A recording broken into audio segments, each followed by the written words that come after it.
In this video, we continue our discussion of authentication flaws as it relates to application security. Specifically, we're going to look at the login bypass attack.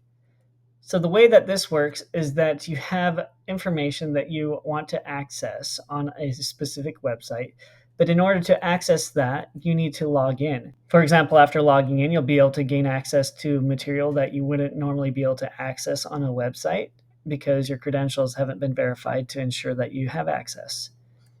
However, if programming is done incorrectly, users could just directly type in a URL or some other way to get directly to the site without providing login credentials. For example, when I first created my web application, my students would do their exams on my server, but I didn't have it encrypted the way that I needed.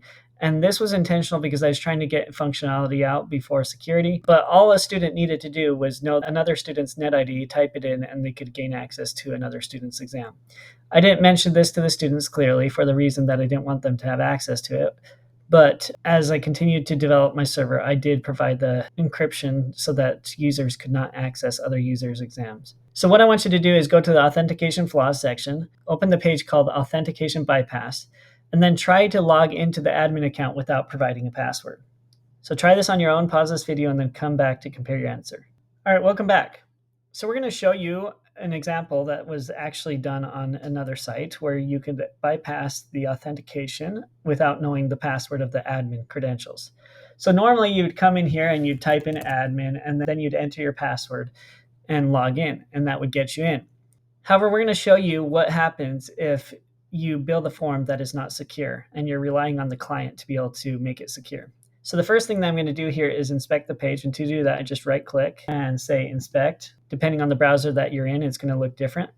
And then I'm going to go ahead and click this picker tool and make sure that I have the enter your password selected. So I'm going to go ahead and just delete this element. So now all that's left is the username with no password.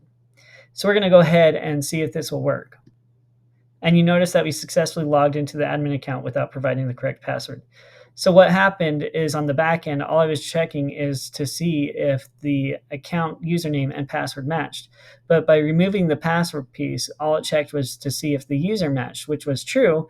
And so it logged them into the account. And so we need to make sure that our programmers program on the back end to protect these type of vulnerabilities from occurring.